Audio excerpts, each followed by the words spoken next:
Canto também. Você pensa porque a mulher lhe passou tem privilégio? Não tem não, viu? Você mandou bilhetinho pro pastor, foi isso? Deixa eu ler aqui. Deixa eu ler. Oh, te amo. Ah, meu Deus.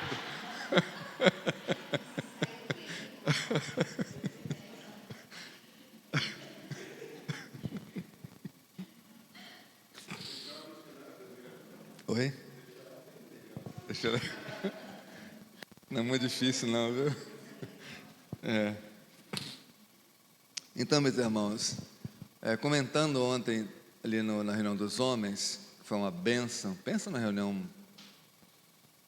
importante de ontem, o tema, os assuntos, as conversas, os exemplos.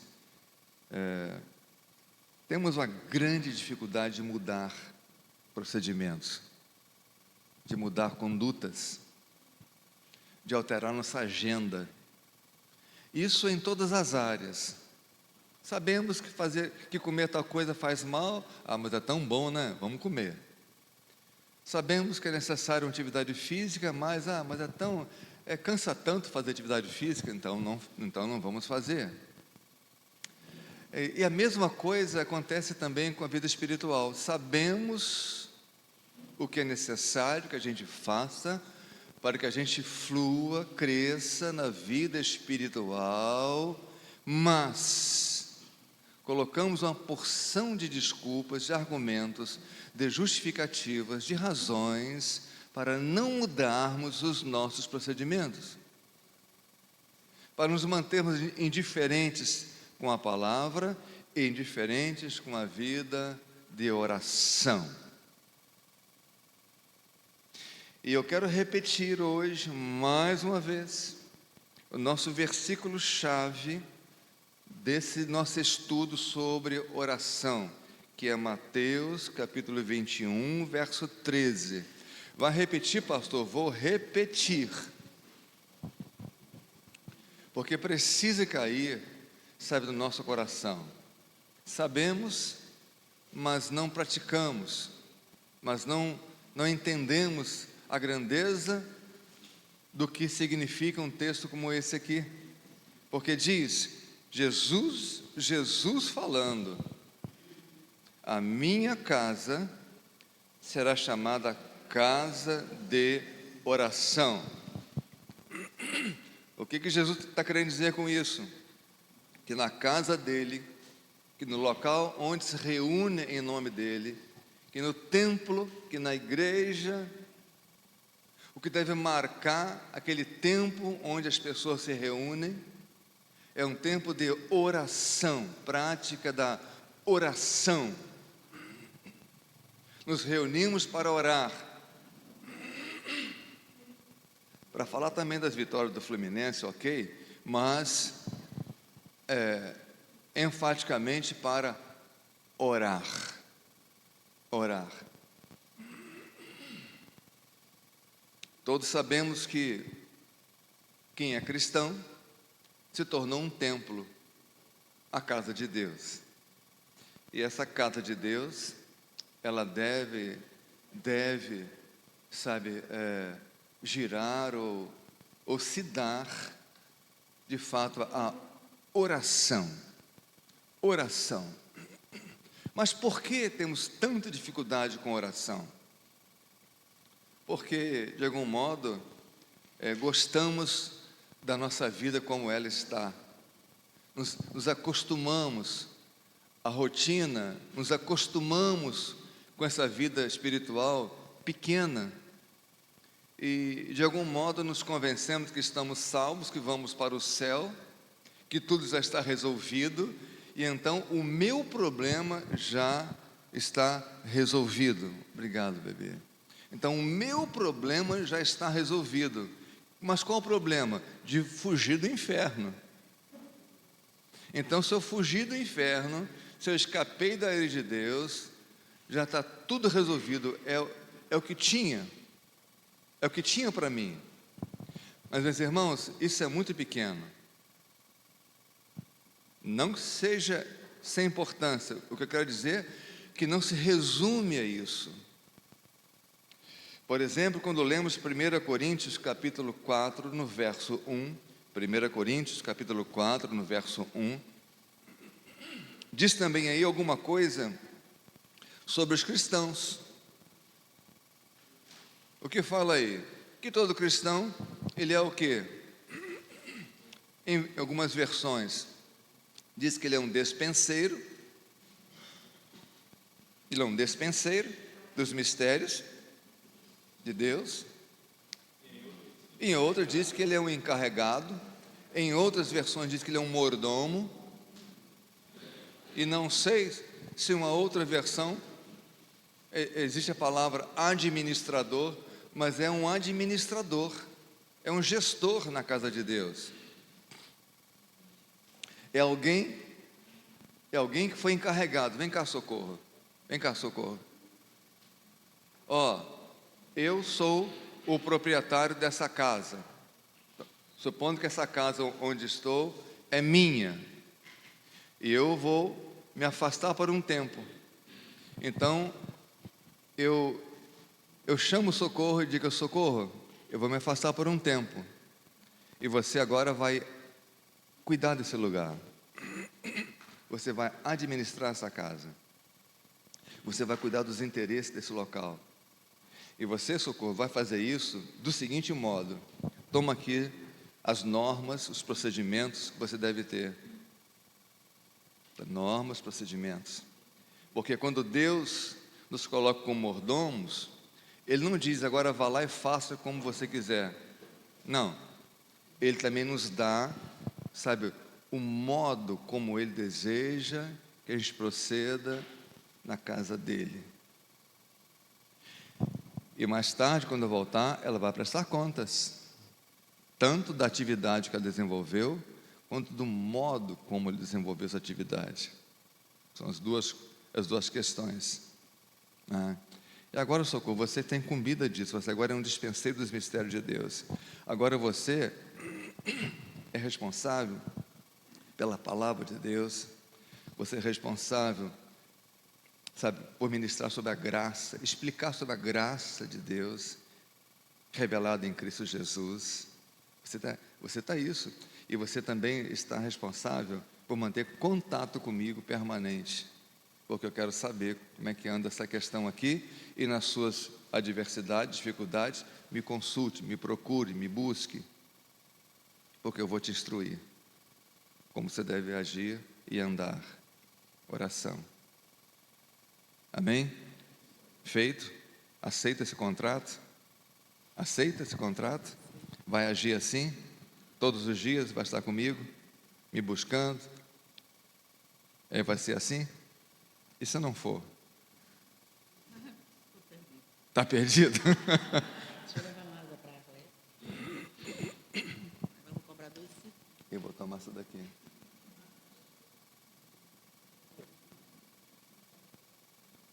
Fiquei tão emocionado com o bilhetinho da minha mulher que eu fiquei até rouco aqui.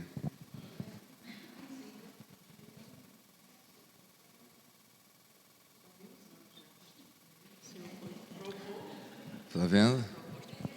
Viu só?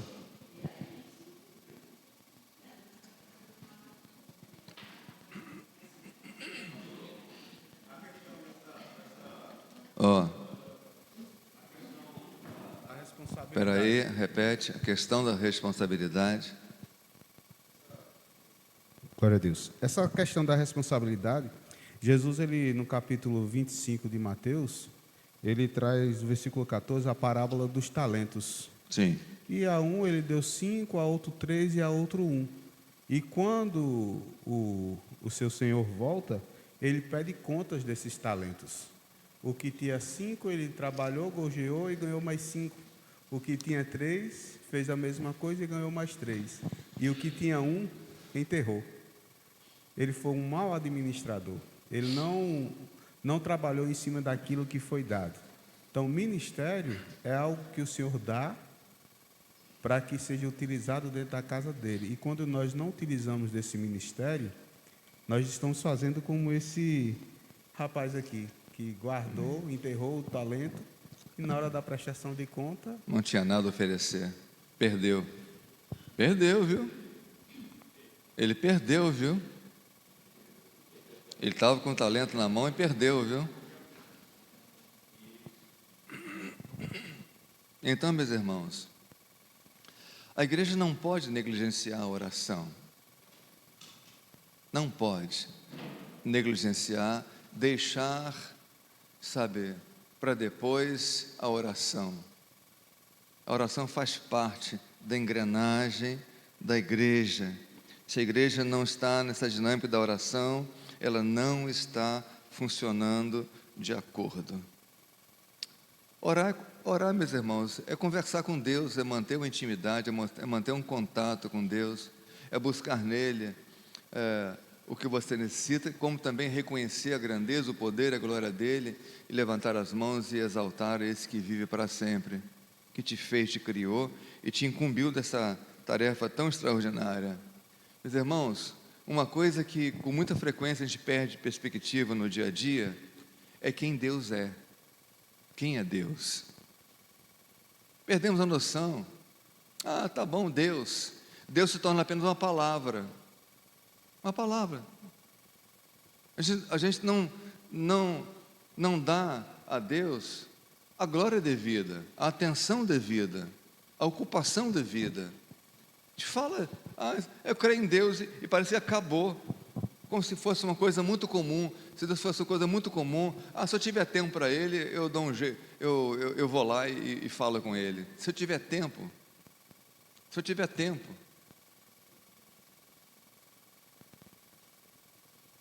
Deixa Ele na fila aí. Se eu tiver tempo de atender, eu atendo. Se não tiver, Ele que volte amanhã. E quem sabe, se amanhã também eu vou ter tempo para atender, que Ele chegue mais cedo, Ele madrugue na fila, para ver se eu recebo.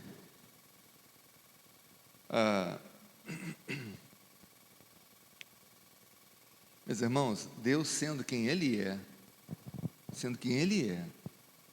Criador e sustentador de todo o universo, autossuficiente em si mesmo, não precisando de mim e de você para coisa alguma.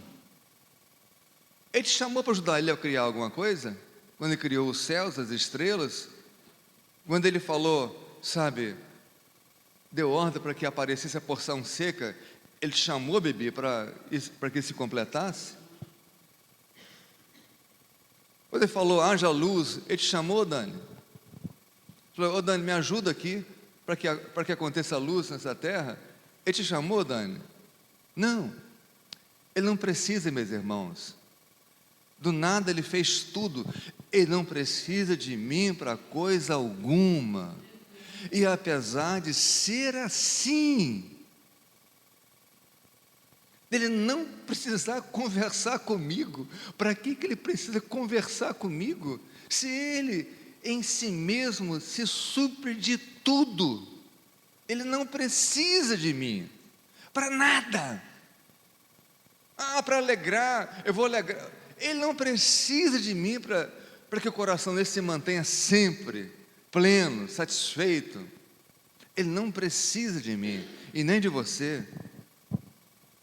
Mas Ele, na sua soberania, resolveu dar ao homem uma condição especial de manter uma comunhão de intimidade com Ele.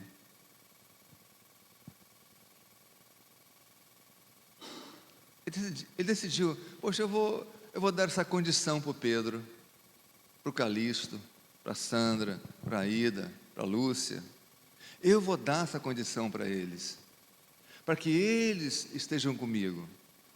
Mas por que Deus dá essa condição a nós de estarmos com Ele? É para que nós o glorifiquemos. Sim, eu já falei sobre isso umas 3 vezes em pregação também. Deus, Ele gosta de ser exaltado, Ele precisa ser exaltado. Não, meus irmãos, quem precisa de Deus somos nós. Exaltar a Deus e glorificar a Deus faz bem para nós.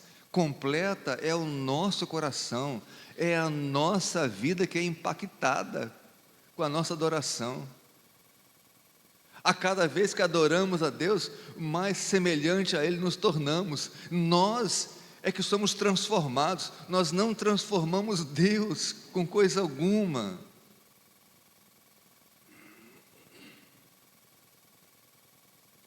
Quando eu reconheço a Deus, eu glorifico a Deus. Ah, Deus, esse Deus, Ele é muito vaidoso. Não, meus irmãos, é o meu coração que se aperfeiçoa nessa hora, porque agora eu estou entendendo quem é o Senhor do universo, quem é o meu Deus, quem é o meu Senhor. Eu estou entendendo quem é o Todo-Poderoso. Isso faz bem para mim, que me coloca no meu lugar, no meu caminho. E agora Deus abre a oração. Eu dei uma definição de oração para vocês, definição própria. É uma janela que Deus abre para nós. Deus abre uma janela de possibilidades. Para estarmos com Ele, para desfrutarmos dEle e das bênçãos dEle. Gostamos muito de bênçãos, não é isso? Mas temos gostado pouco de Deus. Gostamos das bênçãos de Deus, fazemos questão das bênçãos de Deus. Quando a nossa vida não vai muito bem, a gente reclama, murmura e queremos que Deus restaure tudo, que Deus resolva tudo, queremos aqui viver muito bem, queremos as bênçãos dEle, mas temos gostado muito pouco de Deus que nos abençoa. Meus irmãos, hoje pela manhã, eu pensando nessa lição, sabe, sobre louvar a Deus, em todo tempo louvar, em todo tempo orar, em todo tempo glorificar, sabe, eu perguntei, mas como é que eu deveria fazer? E me veio, poxa, você deve me glorificar a cada respiração sua, a cada respiração. Vamos inspirar, vamos? É bom isso? É bom isso? É muito bom. A cada inspiração. E depois, saber que o fôlego de vida foi dado por Ele. Dele vem o fôlego de vida. Mas por que eu me dou tão pouco a esse que a cada instante Ele renova a misericórdia do fôlego de vida para mim?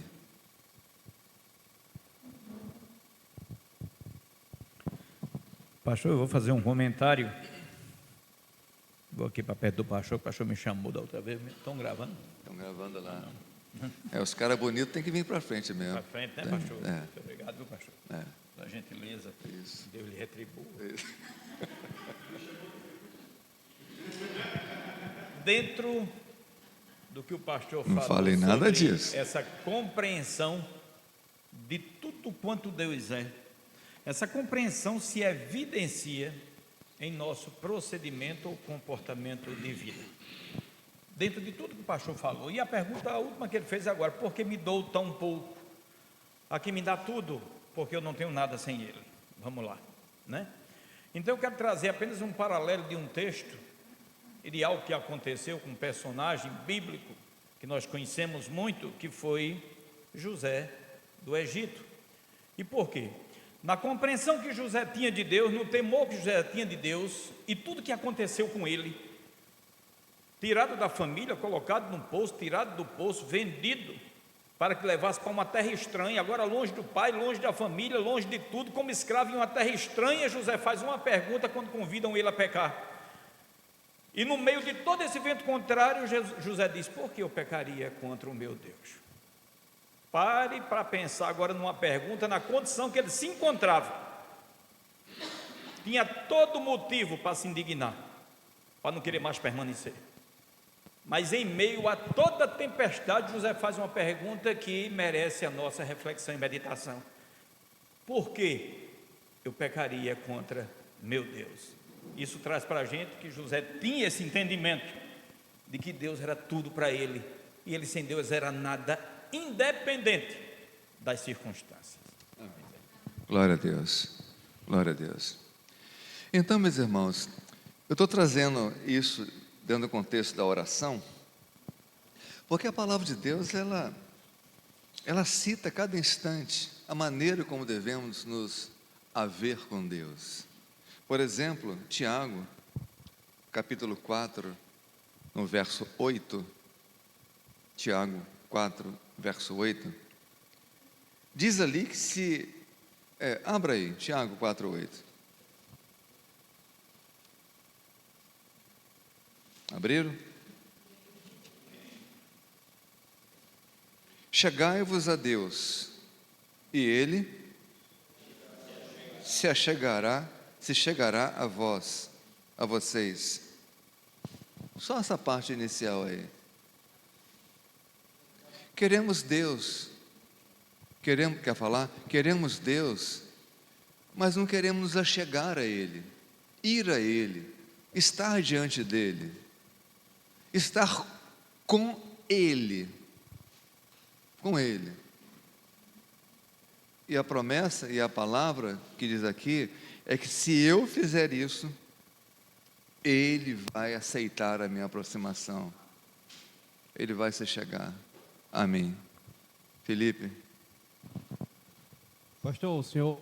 Vamos ver se Felipe se julga bonito ou não agora, viu? O senhor falou... Não, ele não se julga bonito. O senhor falou logo no início sobre a necessidade. Hoje pela manhã, quando eu acordei, me veio uma frase.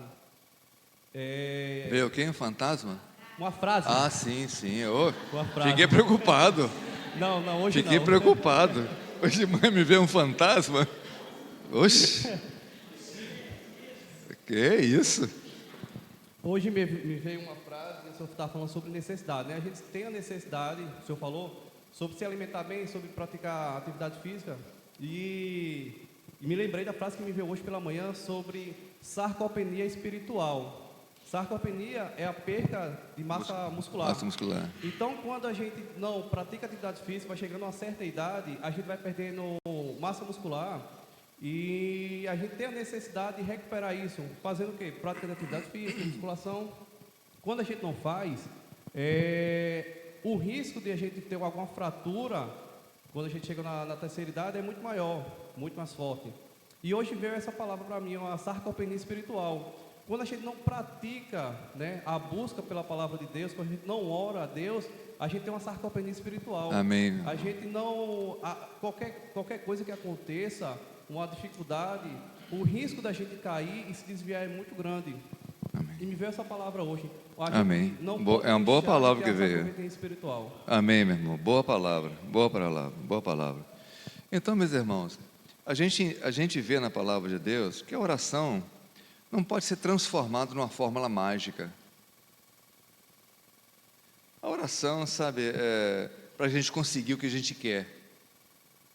A oração não pode ser vista assim, não é isso?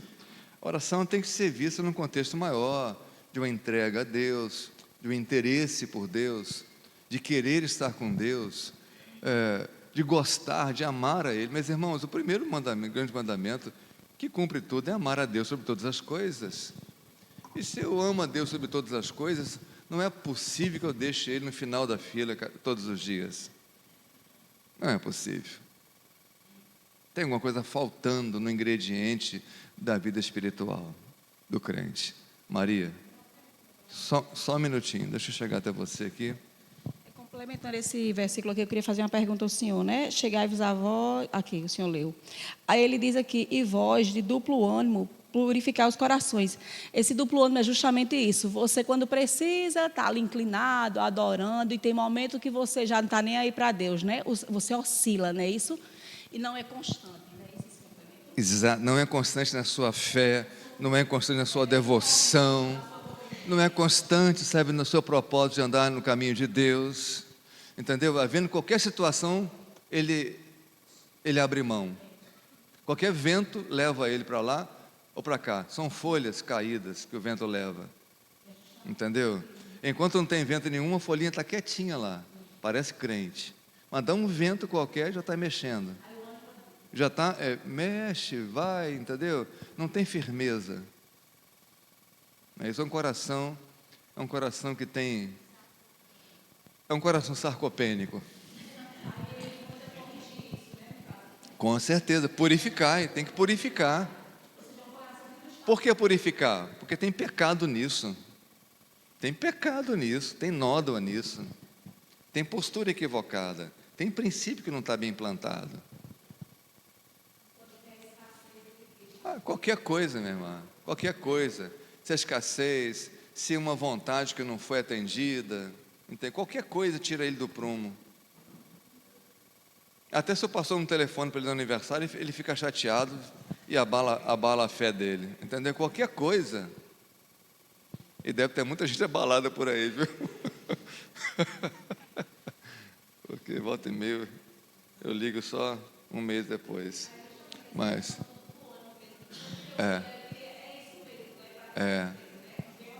oscila na fé, oscila na sua postura, na sua consagração. Qualquer coisinha tira ele do quarto de oração, sabe? Ele se dá a outras coisas, enche a agenda dele com outras coisas, ele não quer saber de Deus. Ele corta as coisas de Deus para se encher com coisas desse mundo. Está sempre... É o fraco na fé. Fraco na fé. Né? Indeciso. Pois é o indeciso. Né? É aquela coisa toda. Né? Então, meus irmãos, por que a oração então é importante? É importante, meus irmãos, porque é pela oração que a gente desenvolve o nosso relacionamento com Deus. A gente desenvolve o nosso amor, o nosso afeto, o conhecimento de Deus. É na oração, a intimidade. É na oração, meus irmãos, que vem as maiores revelações de Deus, da parte de Deus. É quando você para pensar nele, nas coisas dele. Esse princípio aqui, sabe? Aproxime-se de mim, não é isso? Chegai-vos a mim, que eu vou me chegar a você. É isso, entendeu? É esse princípio. Eu busco Deus e Ele agora vem até mim com revelação. Ele vem até mim com paz. Ele vem até mim com entendimento. Ele vem até mim com aquilo que eu preciso. Não é que Deus agora, então Deus não está em mim, é aí que Ele vem, não, Ele vem até mim com a sua providência, Ele vem até mim, sabe, com a sua plenitude, com o teu enchimento, com a sua resposta, com a sua satisfação, com o seu bem-estar. Não é isso? Então, o tempo todo é isso, mas a gente precisa desenvolver essa relação de confiança com Deus, A palavra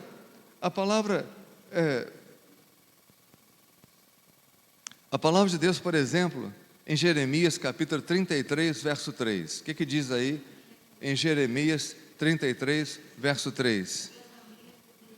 Clama, olha só aqui que a irmã Neuza está lembrando aqui. Clama a mim e responder-te-ei. É isso aí.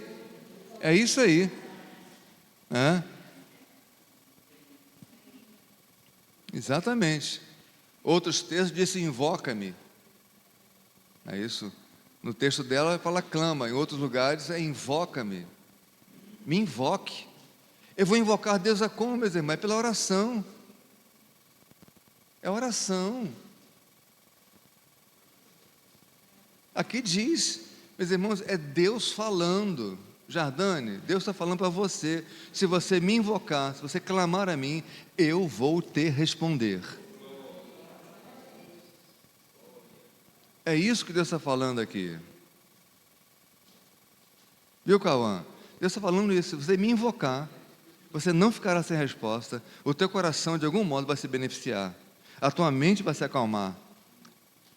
Olha só aqui, 1 Pedro 5,7. 1 Pedro 5,7. Agora já é uma ação. Agora eu estou na presença de Deus. Meus irmãos, como é que eu posso lançar alguma coisa sobre o Alisson? Como é que eu posso lançar sobre ele alguma coisa? Como é que eu posso lançar sobre ele alguma coisa? Quando é que eu posso? Quando eu estou próximo a ele, meus irmãos. Quando estou próximo a ele. O que diz esse texto aí? 1 Pedro 5,7. Lançar. Para nós lançarmos sobre ele as nossas ansiedades. A ansiedade vem para nós, meus irmãos, nesse mundo, muitas vezes. Muitas vezes. Quem falar que nunca ficou ansioso é mentiroso. A ansiedade vem, ela penetra firme. E às vezes todos os dias ela vem, ansiedade. Porque a ansiedade vem de um temor, vem de uma dúvida, vem de uma situação que não está resolvida, de uma incerteza. A ansiedade vem. Então, o que Tiago está nos ensinando aqui? Que eu posso lançar essa ansiedade sobre Cristo. Mas lançar como? Se eu estou longe, se eu nem o busco, eu vou lá. Quando é que lá, sabe, no santuário ou no tabernáculo, a pessoa que falhava impunha as mãos sobre a cabecinha do cordeiro? Quando ele levava o cordeiro lá, quando ele tinha o cordeiro para colocar a mão sobre ele e transferir seu pecado. Aqui Tiago está falando em transferir a ansiedade. Então aprendemos que além de transferir pecado para Jesus, eu posso transferir também as minhas ansiedades. Posso transferir para Ele. E o que vem dele para mim? Vem o cuidado, vem a paz, vem uma resposta. Vem uma resposta. E como eu tenho falado, nem sempre vem a solução. Muitas vezes vem uma resposta, sabe, dada ao meu coração, que de repente eu percebo que eu fiquei em paz. O problema persiste, mas agora eu estou em paz. Estou em paz. Só um minutinho, é que está gravando, então queremos ouvir a vossa voz. O versículo anterior que o senhor leu ali, Isaías, né? E anunciar-te-ei coisas grandes, que é o complemento, é a resposta. E essa ansiedade que está acabando os jovens, a população, ela está atolada, porque ela não tem lançado sobre o Senhor. Essa é a nossa mensagem, né, da cruz, né? Maria, só que não é jovem e povo lá de fora, de dentro da igreja.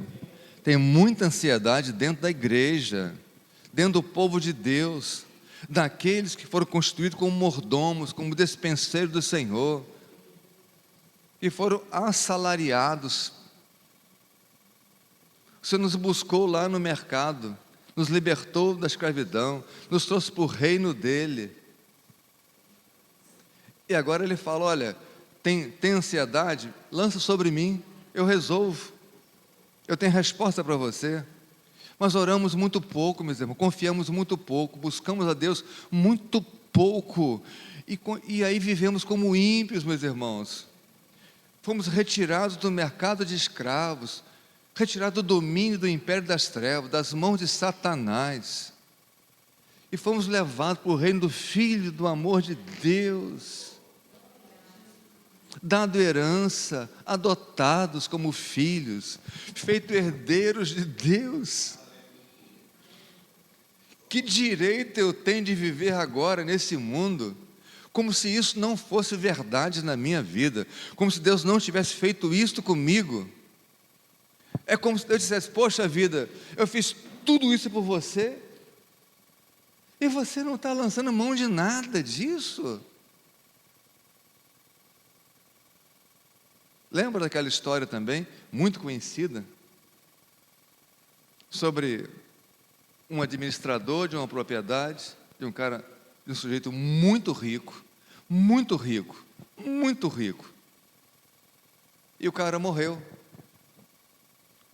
Ela morreu, mas deixou um presente para o seu administrador, um quadro, uma moldura. Uma moldura. Só que ele, analfabeto, não sabia ler, tinha lá coisas escritas, e ele então viveu anos a fio, à míngua, sem recurso, passando fome, sem ter como comprar um agasalho, sem ter como saber viver, porque estava desempregado. Até que um dia, alguém visitou esse homem na sua condição de miséria e viu aquela moldura na parede e chegou perto e ficou admirado. Assim, homem, por que você vive nessa miséria? Eu trabalhava, tinha um senhor, mas ele morreu, eu fiquei desempregado, não tenho nada. Meu filho, ele te constituiu o herdeiro dele. Isso aqui que ele te deu, isso aqui é um testamento. É um testamento. Ele te constituiu o herdeiro, tudo que ele tinha é seu. E você vivendo nessa miséria. É exatamente isso que acontece com muito crente. Por não saber ler as Escrituras, por não acreditar nas Escrituras, por não viver a realidade das Escrituras, vive como um mendigo espiritual.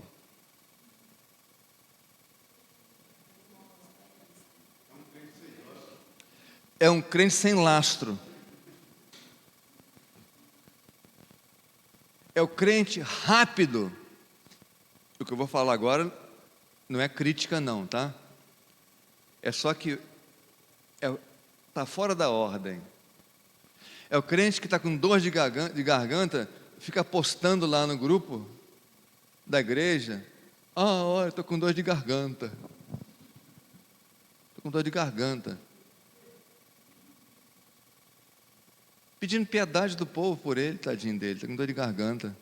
É o único que tem dor de garganta desse mundo, tadinho do bichinho. Algo tão sério, tão problemático.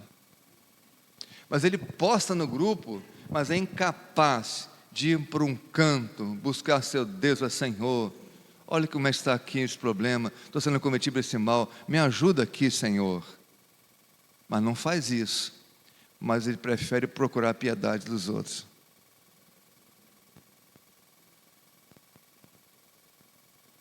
Ou seja, tem muita coisa errada. Volto a dizer, não estou criticando que alguém peça oração, não é nada disso. Eu só estou dizendo, sabe, que ele faz isso, mas não faz aquilo que é o mais importante. Ele está confiando nos outros, mas não está confiando no próprio Deus. Ele está confiando no Deus do outro, mas não está confiando no Deus dele. Como fazer? Eu vou orar e vou também pedir oração para meus irmãos. Orem comigo nisso aqui. Orem comigo. Não é ore por mim, é ore comigo.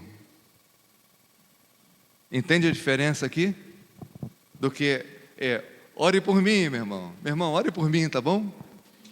O que eu estou fazendo? Estou transferindo alguma coisa para que ele faça, para que eu não faça. É o crente 6 horas. 6 horas. 6 horas por mim? Não é isso? Exatamente. Agora, você ora comigo nesse propósito, comigo. Você jejua comigo nesse propósito. É comigo.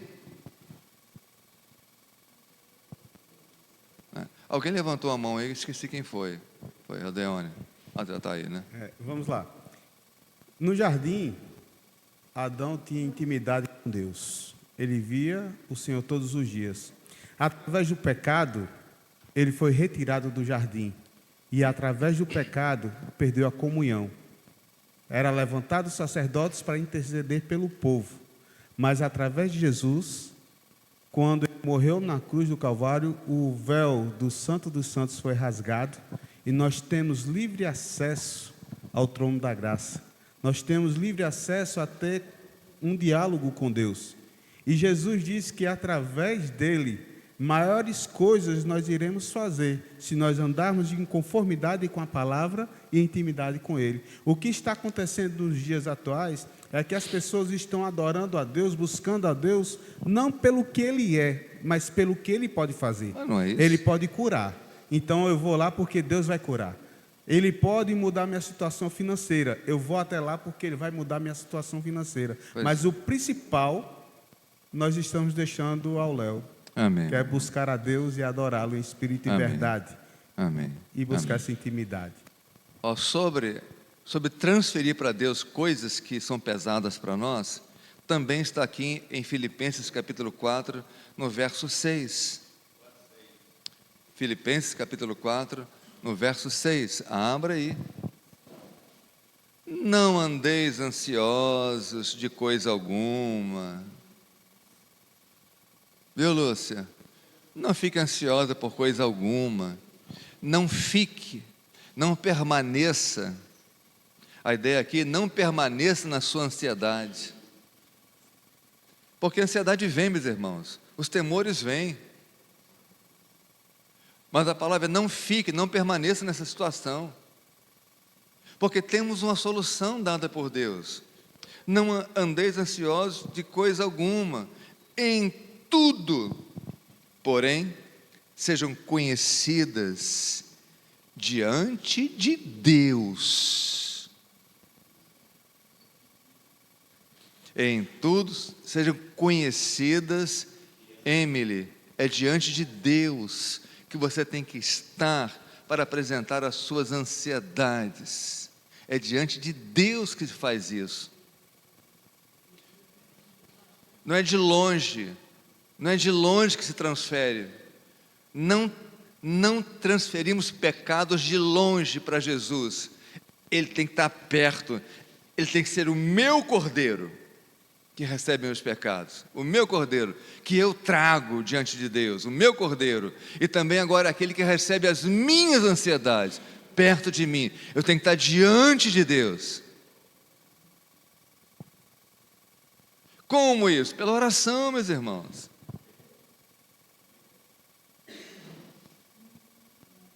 Pela oração e pela súplica,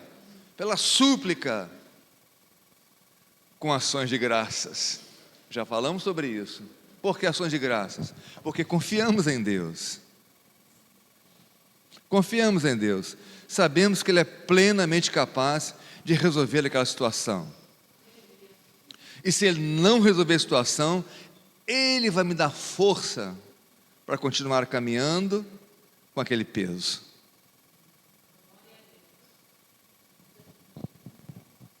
Atualmente está em voga muito a palavra processo, né? Volta e meia de ver nas preleções aí a palavra processo. Sim, e é verdade, é um bom termo. Muitas vezes Deus não vai atender a sua oração mesmo, não vai. Pensa agora João Batista, lá no presídio, preso. Senhor, o que eu estou fazendo aqui? Sou um servo fiel, dediquei toda a minha vida a Ti, desde a minha mocidade, estou no deserto, abri mão de tudo. Sim, abri mão de tudo para Te servir, para ser fiel, fui fiel a Ti em tudo, Senhor. O que eu estou fazendo aqui dentro dessa prisão? Eu não mereço isso. Ele podia orar ali o dia inteiro, ele podia ralar o joelho, que ele não ia sair da prisão. Deus não ia tirar ele da prisão.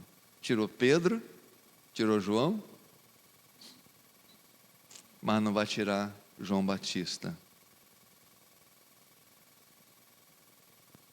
Nem sempre Deus vai te tirar o seu desconforto. Fica na fé, fica na tua fé. Meus irmãos, a gente olha, eu vou falar sobre isso logo mais também na mensagem, porque eu falei sobre João Batista domingo passado e vou entrar hoje em outro personagem, mas quero fazer uma transição. Poxa, João Batista, segundo as palavras de Jesus, nenhum nascido de mulher é maior do que ele. E ele começa a pregar, uma vida inteira pregando no deserto, a vida inteira não, um pouco de tempo pregando no deserto, batizando, e de agora está degolado. Está degolado. Está degolado.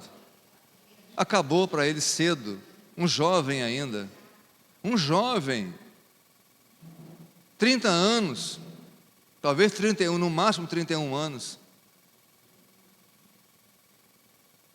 porque ele era 6 meses mais velho que Jesus. Se Jesus começou o ministério com seus 30 anos, então ele tinha 30 anos e meio, ou quem sabe, talvez, alguma coisa com 31, não mais do que isso. Agora está degolado por um ímpio, por causa de uma vagabunda.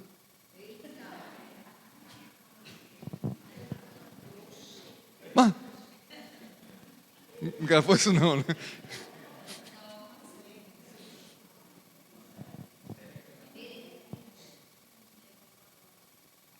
Entende, meus irmãos? Entende? A gente não entende o que Deus tem para cada um de nós. O que ele tinha para João Batista? Ele foi chamado, constituído, para preparar o caminho de Jesus. Ele preparou, cumpriu a missão dele. Foi degolado, está na glória, está com o Senhor, pronto. Quer falar? Espera aí, não fale. Do microfone, não gosto. As igrejas massacradas ali na África, né? Que ninguém não passa isso na mídia, né? Mas muitas, estava passando agora há pouco, morreram mais de 20 cristãos. Então, assim, eu acho que isso é uma questão de fé. Eu estava até conversando isso lá em casa ontem à noite. Eu acho que isso é uma alta do céu, porque é como Deus fez ali. Paulo disse que morrer para ele era lucro. Né? Por quê? Porque quem já está totalmente entregue e pronto, ele não tem mais parte com isso aqui. E ele já sofre por estar aqui. E muitas vezes ali, Deus está encerrando ali aquele sofrimento daquelas pessoas de sofrer tanto aqui. Então, acho que João Batista, dessa forma, ele já estava pronto. Né? E Deus é tão misericordioso que recolhe os que estão prontos para que não sofra tanto aqui. Então, acho que realmente é um encerramento do ministério, é um encerramento da missão. E quando você não entende isso, é porque você ainda não está pronto para estar apegado aqui. Né? E a gente vê isso em alguns cristãos.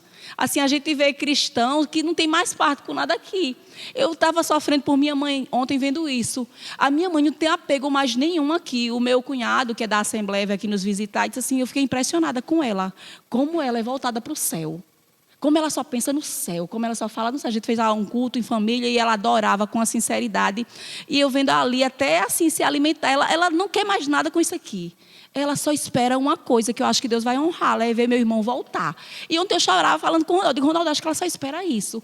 Então, assim, ela não tem mais parte com isso, e muitas vezes Deus faz isso com essa igreja da África. Aquelas pessoas já pregaram, já sofreram, já deram tudo, talvez já esteja pronta. Eu acho que é quando encerra o ministério.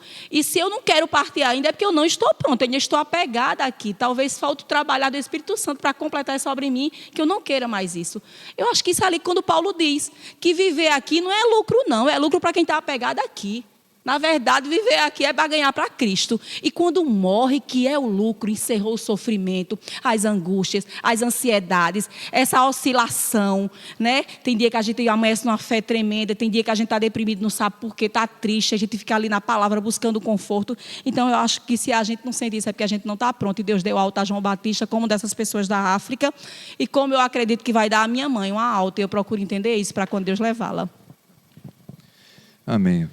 E dentro do contexto da oração, meus irmãos, segundo os ensinos de Jesus, o nosso foco é a vontade de Deus. O foco é a vontade de Deus. Que aconteça aqui como acontece lá. É a vontade de Deus que prevalece. Se nós não tivermos em mente isso, a gente não consegue, a receber ou nem entender o que está aqui em Romanos 12, verso 2, que fala que a vontade de Deus é boa, agradável e perfeita. A vontade de Deus é boa, agradável e perfeita. Me explique, boa, agradável e perfeita com João Batista. Em que a vontade de Deus é boa, agradável e perfeita? Num filho seu ou num filho meu? em que Deus tem para ele uma vida curta como foi de João Batista? Onde está a vontade boa, agradável e perfeita de Deus nisso? Onde está? A gente pode questionar. Onde está a vontade perfeita de Deus em que eu estou fazendo tudo correto, mas me roubam? Onde está a vontade boa, perfeita para a minha vida nesse negócio? Onde está? E me traem. Onde está a boa vontade de Deus nesse processo todo? Meus irmãos, a gente tem que olhar para o alto, e a oração é que me coloca nessa conexão com o alto, para entender esse processo. Citar aqui José. José, como é que vão entender que um moço novo, colocado num buraco agora para morrer, depois, por misericórdia, não vou matar, não vou vender como escravo. O irmão.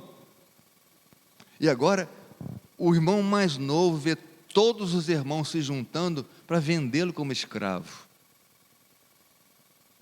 Ele agora é colocado dentro de uma carroça e levado como escravo para uma terra distante, um jovenzinho. Vem cá, Micael. É você, vem cá. Vem cá. Esse aqui é o Micael.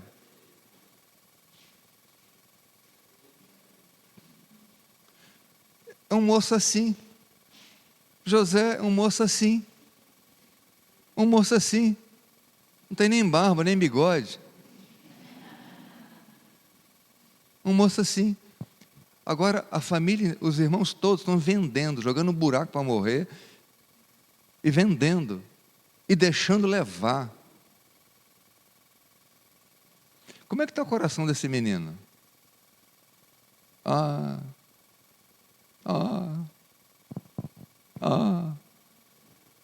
Onde está a vontade de Deus, que é boa, agradável e perfeita, no tempo em que ele está dentro da carroça, sendo levado como escravo para uma terra longínqua? Onde está a boa vontade de Deus nisto?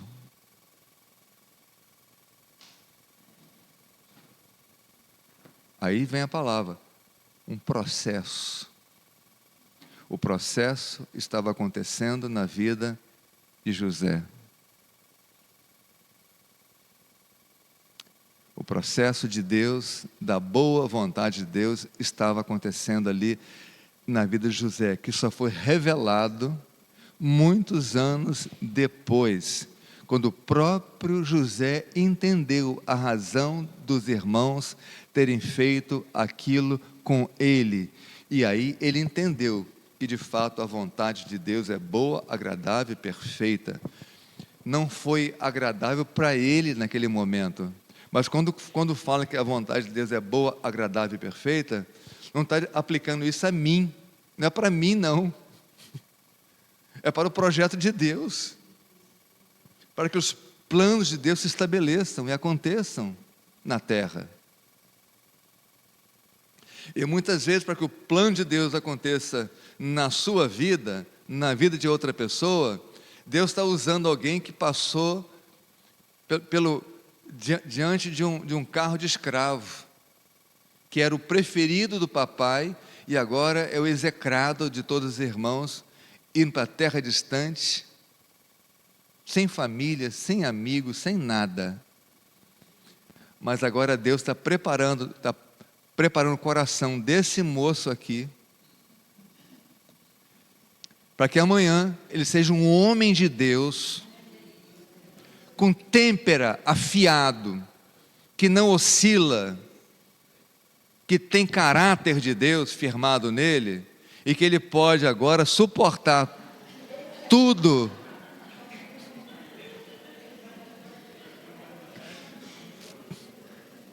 Já está a mamãe dele lá assim, ai pastor, está machucando meu filhinho. Tadinho dele. Já está o irmão dele grandão lá querendo vir aqui tomar satisfação comigo.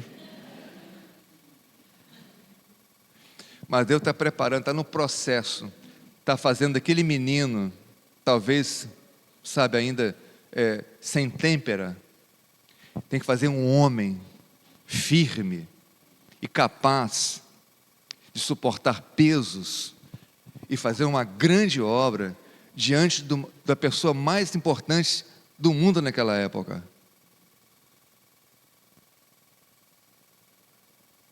Entende? E agora ele tá abençoando e sendo útil para toda uma nação, para todo um povo. Teve postura. Aí vem a coisa, ou ele pode ficar no mimimi dele e se esconder de Deus. Não quero saber de Deus não, eu creio em Deus, Ele falou que eu ia governar, ia ser maior do que todos os meus irmãos, que meu pai iria se dobrar diante de mim, e Ele falou isso, tudo é conversa fiada, que não era nada disso. Ele pode entrar no mimimi dele e abandonar o caminho de Deus, ir para o pecado e para o mundão. Ou então, não, eu sei que Deus é fiel, não estou entendendo o que está acontecendo, não sei o que Deus tem para mim, não sei o porquê está acontecendo isso, mas Deus tem suas razões. E ponto, meus irmãos, a fé para aqui. A fé para aqui. O que vem depois? Esperança. Esperar em Deus. É o que vem depois. E o que vem depois? Não sei. Eu sei que é a glória, mas aqui na terra não sei o que vem depois. Mas eu sei que vem depois da terra, que é a glória. Então eu mantenho a minha fidelidade. Você está orando, minha filha? É modernidade essa aqui? É? Obrigado, viu?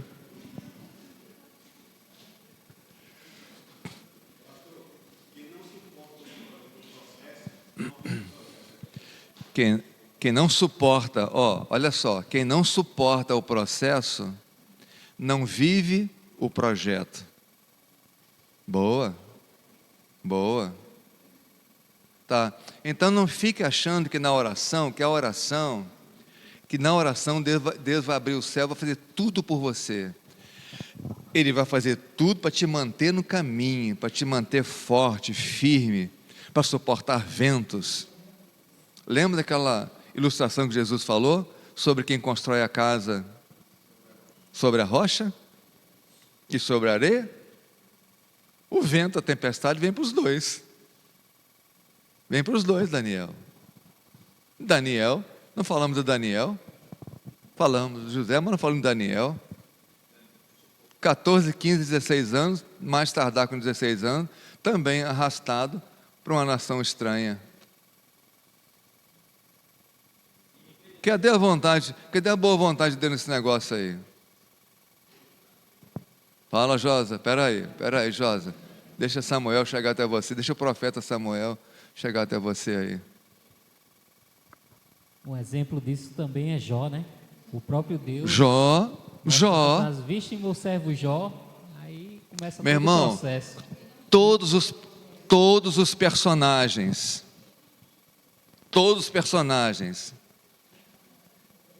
Quer lembrar de Moisés? Quer lembrar de Moisés? Quer lembrar de Davi? Perseguido para lá e para cá? Todo personagem. Quer lembrar de Elias, ter que fugir de Acabe e Jezabel o tempo todo para não morrer? Quer lembrar de mais quem? É o tempo todo. Sim. Qual foi o crime de Estevão? Começando uma vida, não chegou nem. Cadê a boa vontade? Cadê a vontade? Meus irmãos, Estevão, jovem, fiel, perseverante na fé, agora sendo apedrejado. Onde está a boa, agradável e perfeita vontade de Deus aqui? No momento não se entende, mas mais à frente, por acaso, Deus revela para nós. Está lá Saulo, segurando as vestes para que ele fosse apedrejado. E de algum modo é bem provável que aquele testemunho de Estevão tenha impactado o coração de Saulo, que veio se tornar o maior missionário de todos os tempos, levando o evangelho para várias nações. Onde está a boa, agradável e perfeita vontade de Deus? Está aí. Então esqueça, você não é o centro. Diga para o teu vizinho assim: esqueça, você não é o centro. O universo não gira em torno de você. O universo gira em torno de Deus. Deus é o centro. Tudo gira em torno dele, da vontade dele, da perfeição dele.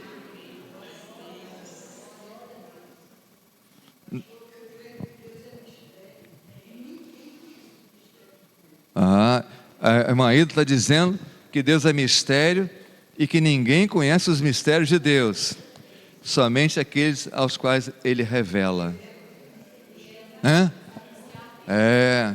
Então, meus irmãos, a oração, ela é necessária para isso. Sabe? Olha que coisa linda, meus irmãos. Salmo 34, verso 4. Salmo 34, verso 4.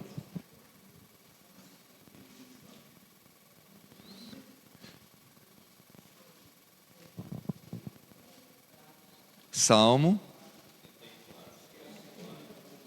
é livro dos Salmos, mas é o Salmo de número 34. Busquei o quê? O Senhor. Como? Antes de mais nada, como eu estou buscando a Deus, meus irmãos? É pela oração, meus irmãos. A Bíblia o tempo todo fala de oração. A parte do homem é oração. É oração. A nossa parte é oração. Busquei o Senhor.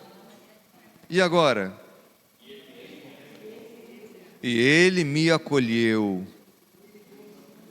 Ele me acolheu. Livrou-me de todos os meus temores. Olha para mim. Não diz que livrou de todos os problemas. É diferente. Está entendendo? Livrou, não disse, eu busquei o Senhor e Ele resolveu todos os meus problemas. Não é isso. Ele me livrou dos temores, que aqueles problemas, que aquelas adversidades, que aqueles inimigos geravam na minha vida. Ele me livrou disso. Agora, eu estou numa mesa posta diante dos meus inimigos, mas tenho paz no coração.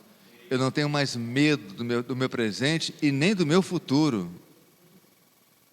Mas como eu posso desfrutar disso? E por que a igreja de hoje não desfruta disso? Porque uma igreja que não ama Deus, não está diante de Deus, não confia em Deus, não lança sobre Ele seus males, suas angústias, seus temores. Meus irmãos, tudo, guarda essa palavra transferência. Tudo com Deus é com transferência. Eu transfiro os meus pecados para Jesus. Eu transfiro as minhas ansiedades.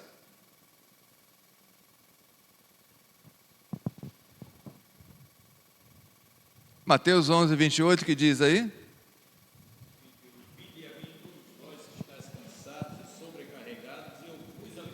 Vinde a mim. Tudo, meus irmãos, é diante dele que acontece. Guarda isso. Olha para mim. Guarda isso. Tudo acontece é diante do Senhor. E tudo acontece mediante uma transferência. E só pela fé eu transfiro. E é pela oração que eu busco, que eu chego diante dele. Guarda isso,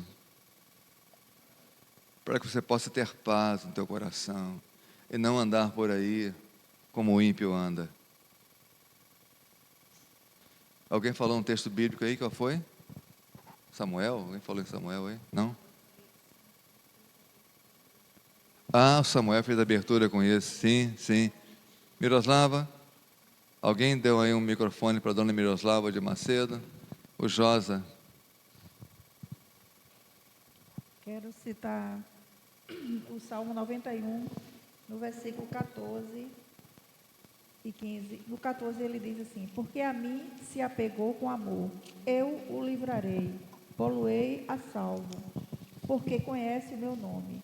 Ele me invocará e eu lhe responderei. Esse versículo aqui, esses dois, eles têm um grande significado na minha vida, nesses últimos tempos, no momento de dificuldade lá na rua. Né? Então, teve uma briga um dia lá com o vizinho, com os camaradas lá da rua, e a gente ia chegando em casa, eu, Nelson e Manuela no carro. E quase que não dava tempo a gente tirar a Manuela do carro, porque estava uma confusão muito grande, a gente queria se livrar daquele negócio lá. E aí o cara que estava na briga, é um dos mais violentos lá da rua, ele olhou para mim, ele vinha em direção à calçada lá de casa e olhando para mim, eu olhando para ele, olhando. E eu disse, meu Deus do céu, o que é que vai acontecer agora? Só que a briga não era com a gente, era com o vizinho. E aí a gente cuidou de tirar a Manuela nas carreiras da cadeirinha e correu e entrou dentro de casa. E depois, quando eu cheguei, que eu fui orar, que eu olhei, aí Deus me falou isso aqui, né? Em oração, Deus Amém, me deu Mira. esse livramento, sabe, pastor? Excelente texto para nós aqui. Mas, porque duas coisas. Primeiro é me apegar a Deus. Não por interesse. Eu vou me apegar a Deus por amor. Por amor. E quando essas duas coisas acontecem, então ele entra com livramento. Um livramento. Ou seja, ele age em nosso favor. A gente pode entender que ele age em nosso favor.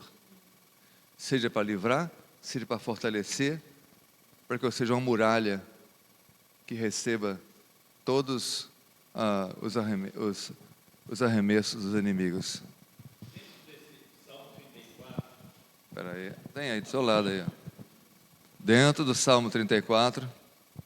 Dentro do Salmo 34, ele diz, busquei o Senhor, ele me respondeu e me livrou de todos os meus temores. Nós temos esse quadro acontecendo ali, na vida de Jairo. Primeiro, Jairo busca o Senhor, vai lá para a presença de Jesus, pede a Jesus a cura da filha. No momento que pede, chega a notícia, tua filha já morreu. E a palavra de Jesus é a mesma dessa do Salmo 34, quando Jesus disse, não temas, crê somente. Pronto. Ponto. Crê. Então, meus irmãos, a oração abra Tiago aí, Tiago capítulo 5, 16.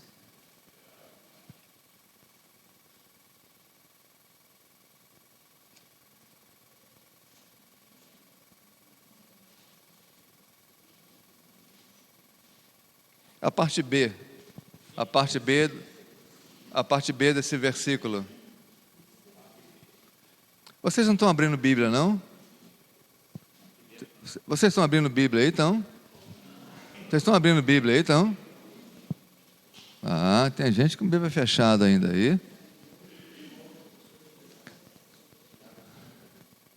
Ô Dani, sua filha não tem Bíblia, não? Cadê Dani? Foi embora? Meu Deus do céu. Ô Jesus. Dani. Cadê sua Bíblia, Emily? Cadê sua Bíblia, Emily? Isso, está ali. Todo mundo com Bíblia aberta aí. O que diz a parte B desse versículo? A oração?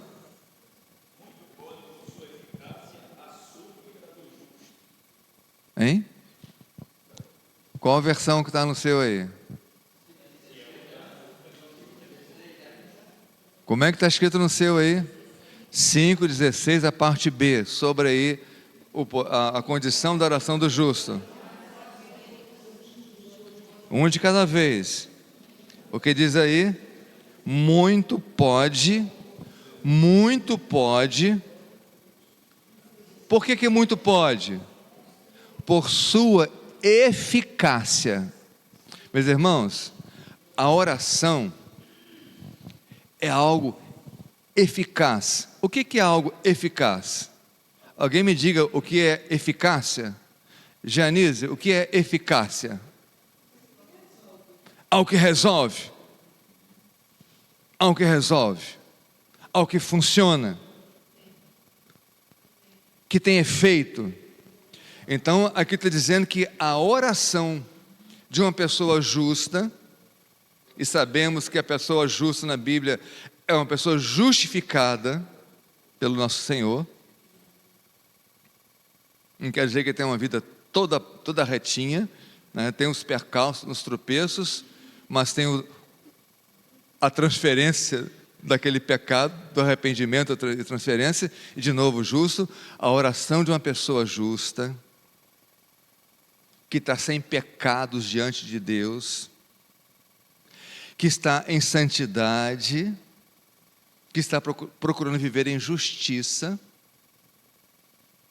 que não tem hipocrisia, que não está com falsidade diante de Deus. A oração do justo é eficaz, ela produz resultados. Agora, isso é para quem crê. Quem tem fé, quem crê, ora. Quem não tem fé, não ora. Quem está confiando em si mesmo, não ora. Quem espera em Deus, ora. Como saber se eu tenho fé? Se você não ora, você não tem fé. É simples assim. Vou repetir. Se você não tem vida de oração, você não tem fé. Ou então a sua fé está colocada em você mesmo, em você mesma. Porque acho que você resolve com as suas forças, com o seu jeitinho, com as suas habilidades, com os seus talentos, você resolve. Você suporta, você é o centro. Agora, quem tem fé, ora. Se você não ora, nem convertido você é. Nem convertido você é. E não adianta tentar me enganar, tentar enganar os irmãos. Se você não ora, você não é uma pessoa convertida. Você não ora porque você não ama Deus, e porque você não confia em Deus, e porque você não submete a Ele a tua vontade. É por isso que você não ora. E se você não ora, você tem que se converter, você tem que receber Jesus como Senhor da sua vida, tem que confiar nele, tem que tê-lo como seu Salvador, como seu Mestre, como seu Deus em quem você adora. Porque, via de regra, quem não ora também não adora a Deus. Quem não ora não adora. Dá até um jeitinho aí, né? Quem não ora não adora. Ou seja, está sujeito ainda à ira de Deus, e possivelmente o inferno vai ser sua morada eterna. Então se converta, abra o coração para Jesus de verdade, vai chorar diante dele, vai confessar seus pecados, vai se arrepender dos seus pecados, para que então você possa ter uma vida diferenciada. Meus irmãos, eu quero continuar com o tema oração, viu? Eu quero continuar, porque eu quero impactar a tua vida, para que você mude o procedimento. Amém? Quem levantou o dedinho aí? A última participação, pastor. Última participação de Aldeone, viu? Alguém diz amém aí? Hoje. Que isso, gente, que isso. Viu, pastor? A última hoje. O Salmo 40, do versículo 1 ao 3. Salmo 40, versículo 1. Do 1 ao 3. Diz assim. Espera aí, Salmo 40. Pronto. Sim. Diz assim: esperei confiantemente pelo Senhor, Ele se inclinou para mim e me ouviu quando clamei por socorro. Tirou-me de um poço de perdição, de um tremedal de lama. Colocou-me os pés sobre uma rocha e me firmou os passos. E me pôs nos lábios um novo cântico, um hino de louvor ao nosso Deus. Muitos verão essas coisas, temerão e confiarão no Senhor. Olha, tem um irmão, só um minutinho, tem um irmão falando aqui. Vamos evitar as conversas paralelas. Pode continuar, por favor. Pronto. Então, assim, quando nós nos arrependemos... Vamos evitar conversas paralelas, por favor. Continua. Quando nós nos arrependemos, o Senhor, Ele ouve a nossa oração, nos resgata, coloca-nos sobre uma rocha e um hino novo em nossos lábios. Então, o primeiro passo é o arrependimento. O segundo é a oração e a confiança. A terceira é a espera da resposta do Senhor, que quando ela chega, ela muda a nossa situação e Ele faz tudo para a glória dEle. Porque diz assim no final que muitos verão, temerão e confiarão no Senhor. Desenvolve isso aí, você vai pregar na igreja um dia sobre essa mensagem, amém? Desenvolva. Uma boa mensagem vai sair disso aí. Desenvolva isso aí. Sério, não estou brincando não, tá? Desenvolva. Tem que estar pronta. Eu não fico lá, você vai pregar daqui a 15 dias. Não, eu ligo na véspera. À noite, na noite, olha, amanhã o púlpito é teu, viu? Por quê? Porque se é discípulo meu, tem que estar preparado. Tem esse papo daqui a uma semana, não. Se não quer estar preparado, não vai ser discípulo de outro. Meu, não. Né? É desse jeito. Amém? Vamos terminar? Vamos terminar? Glória a Deus. Glória a Deus. Glória a Deus. Fiquemos de pé.